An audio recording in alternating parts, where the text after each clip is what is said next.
তোমরা যারা ফেসবুকে পোস্টার প্রেজেন্টেশন করতে চাও আমাদের গ্রুপে জয়েন করতে পারো। ফেসবুকে ক্লাস 6 to 9 পোস্টার প্রেজেন্টেশন লিখে সার্চ করলেই আমাদের গ্রুপ পেয়ে যাবে। আমাদের এই গ্রুপে জয়েন হয়ে তোমার ক্লাসের সকল বিষয়ের পোস্টার অন্য সবার সাথে শেয়ার করতে পারবে। আসসালামু আলাইকুম শিক্ষার্থীরা, জীবন ও জীবিকা বই থেকে গত ক্লাসে আমি আলোচনা করেছিলাম ছক 6.4 নিয়ে, যেখানে আমি সম্পর্কে আলোচনা করেছিলাম। আমরা দেখেছিলাম কোন বিষয়ে আমাদের আগ্রহ রয়েছে, সেই বিষয়ে আমাদের সামর্থ্য এবং মূল্যবোধ কী রয়েছে। এই বিষয়গুলো নিয়ে খুবই সহজভাবে আমি তোমাদের সাথে আলোচনা করেছিলাম। আজকে আমি আলোচনা করব পরবর্তী পৃষ্ঠা অর্থাৎ মূল বইয়ের 111 নম্বর পৃষ্ঠা নিয়ে। সেখানে উল্লেখ রয়েছে আমি সম্ভাবনাময় একজন। তো আমি সম্ভাবনাময় একজন কি, কোন বিষয়ে আমি সম্ভাবনাময়, সেটি মূলত আমাদেরকে এখানে লিখতে হবে। আমি ভবিষ্যতে একজন ডাক্তার হতে পারি, আমি ভবিষ্যতে একজন চিকিৎসক হতে পারি, একজন ইঞ্জিনিয়ার হতে পারি, অথবা গায়ক হতে পারি। যে কোনো কিছু আমি হতে পারি। তো আমি কোন বিষয়ে আগ্রহী এবং সেই বিষয়ে আমার সম্ভাবনা আছে কিনা সেটি মূলত আমরা এখানে লিখব। তো চলো দেখে নিচ্ছি যে কিভাবে আমরা এই কাজটি করতে পারি। শিক্ষার্থীরা খেয়াল করো, গত ক্লাসে আমি তোমাদেরকে যে বিষয়টির উপরে আমার আগ্রহ দেখিয়েছিলাম সেটি হচ্ছে ডাক্তার, অর্থাৎ আমি চেয়েছিলাম যে ভবিষ্যতে আমি একজন ডাক্তার হব। সেই বিষয়ের উপরেই কিন্তু আমার আগ্রহ, আমার সামর্থ্য এবং মূল্যবোধ নিয়ে আমি আলোচনা করেছি। তো আজকে আমি কিভাবে একজন ডাক্তার হতে পারি আমার সেই সম্ভাবনা আমি তোমাদের সাথে আলোচনা করব। তো চলো দেখে নিচ্ছি যে কিভাবে এটি করতে পারি। মানুষের সেবার প্রতি তীব্র আগ্রহ এবং চিকিৎসা বিজ্ঞানের প্রতি গভীর অনুরাগ আমাকে একজন ডাক্তার হতে অনুপ্রাণিত করে। ছোটবেলা থেকেই আমি অসুস্থ মানুষের প্রতি সহানুভূতিশীল ছিলাম এবং তাদের সুস্থ হতে সাহায্য করতে চাইতাম। আমি বিশ্বাস করি যে আমার মধ্যে একজন সফল ডাক্তার হওয়ার জন্য প্রয়োজনীয় সকল গুণাবলী বিদ্যমান। আমি শারীরিক ও মানসিকভাবে স্থিতিশীল এবং দীর্ঘ সময়ে কাজ করার জন্য উপযুক্ত।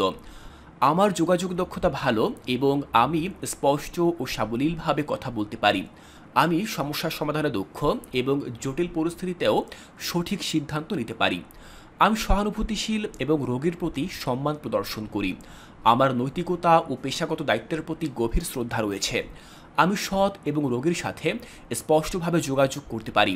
আমি মানবিকতায় বিশ্বাস করি এবং রোগীর প্রতি যত্নবান। আমার নিজের জ্ঞান ও দক্ষতার উপর আত্মবিশ্বাস রয়েছে। আমি জানি যে একজন ডাক্তার হওয়ার জন্য দীর্ঘ পথ পাড়ি দিতে হবে। কঠোর পরিশ্রম, আন্তরিকতা এবং নিরলস প্রচেষ্টার মাধ্যমে আমি একজন সফল ও দক্ষ ডাক্তার হতে চাই। আমি বিশ্বাস করি যে একজন সম্ভাবনাময় ডাক্তার এবং ভবিষ্যতে আমি মানুষের সেবায় গুরুত্বপূর্ণ ভূমিকা পালন করতে পারব। তাহলে শিক্ষার্থীরা, তোমরা দেখলে যে আমি যে ভবিষ্যতে একজন সম্ভাবনাময় ডাক্তার হতে পারি সেই বিষয়ে আমি কিভাবে একটি অনুচ্ছেদ আকারে বর্ণনা তুলে ধরলাম।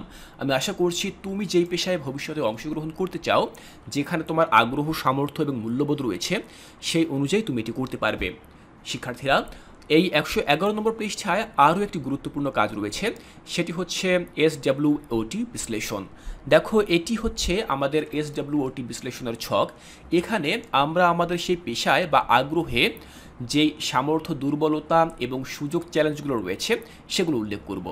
এই খালি ঘরে আমরা লিখব সামর্থ্য, এখানে লিখব দুর্বলতা, এখানে লিখব সুযোগ এবং এখানে আমাদের চ্যালেঞ্জগুলো। তাহলে চলো দেখে দিচ্ছি আমরা কিভাবে এই SWOT এই ছকটি পূরণ করতে পারি। শিক্ষার্থীরা খেয়াল করার প্রথমে আমরা দেখে নিচ্ছি আমাদের সামর্থ্যগুলো। তো আমার সামর্থ্য হচ্ছে তীব্র আগ্রহ, শারীরিক ও মানসিক স্থিতিশীলতা, সঠিক সিদ্ধান্ত গ্রহণের ক্ষমতা, যোগাযোগে দক্ষতা। এটি হচ্ছে একজন ডাক্তার হওয়ার ক্ষেত্রে আমার সামর্থ্য। এবার আমরা দেখে নেব দুর্বলতা। ডাক্তার হওয়ার ক্ষেত্রে আমার দুর্বলতা কোথায়? চিকিৎসা বিজ্ঞানের জ্ঞানের অভাব, শেখানোর মানুষের অভাব, অভিজ্ঞতার অভাব এবং চাপ সামলানোর ক্ষমতার অভাব। এটি হচ্ছে আমার দুর্বলতা। এরপর রয়েছে সুযোগ। তো পরিবারের সমর্থন, শিক্ষকদের সহযোগিতা, বন্ধুদের অনুপ্রেরণা, সরকারি বেসরকারি সহায়তা, এগুলো হচ্ছে আমার সুযোগ। এরপরে আমার যে চ্যালেঞ্জগুলো রয়েছে সেগুলো আমরা দেখব। সেগুলো হচ্ছে তীব্র প্রতিযোগিতা, ব্যয় সাপেক্ষ পড়াশোনা, দীর্ঘ পড়াশোনা এবং বিদ্যমান পেশাগত ঝুঁকি।